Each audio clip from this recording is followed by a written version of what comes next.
Hi everyone, my name is Lauren Mikes, and today I'm going to be teaching you how to change the background of an image using a layer mask in Adobe Photoshop on a Mac.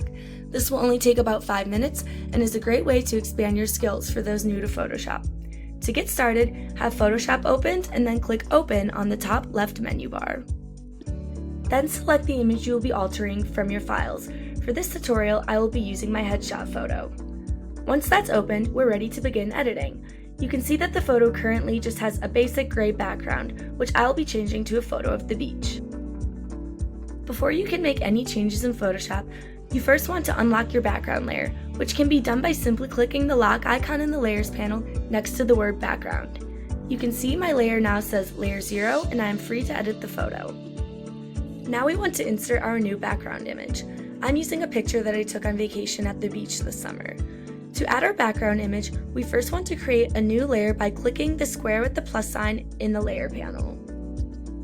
This creates a new layer named Layer 1. Because the new background needs to be behind our original image, drag Layer 1 below Layer 0. With Layer 1 selected, go to File up in the top left menu bar and click Place Embedded. From there, select the image that you want to be your new background and click Place. Photoshop changed the name, so I'm renaming it Layer 1 again by just double-clicking and typing and pressing Return. To view the image in Photoshop, click the eye icon next to Layer 0 so that that layer is no longer visible and you are just seeing your background image. Click in the same spot when you want to make that layer visible again. You can see that the image I'm using for my new background is a little bit smaller than my original photo. To fix this, I make sure I have Layer 1 selected, and then I click Edit and Free Transform.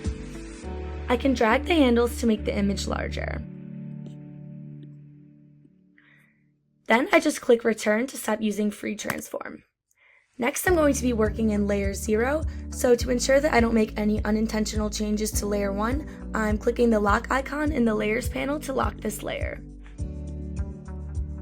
Now click on Layer 0, make it visible, and then select the Object Selection tool on the toolbar to the left. Select the part of the image that you want to remain visible in your new image by drawing a box over it.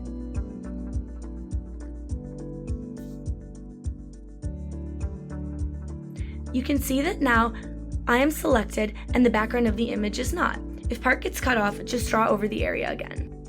Sometimes Photoshop isn't able to perfectly detect all of the pixels in your object. To fix this, we can use the Refine Edge tool by clicking Select and Mask under Select on the menu bar. And then select the Refine Edge brush tool on the left tool panel.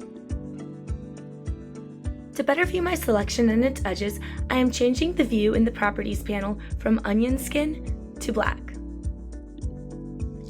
Now I'm just running the brush over the edges of my photo to fix my hair in a few spots.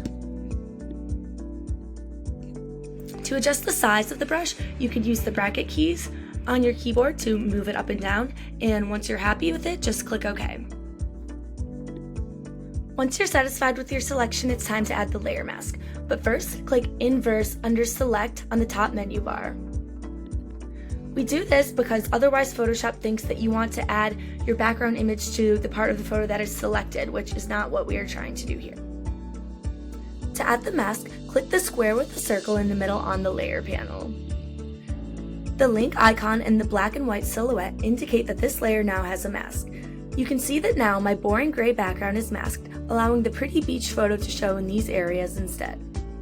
There you have it. Now you know how to change the background of an image in Adobe Photoshop with the help of layer masks.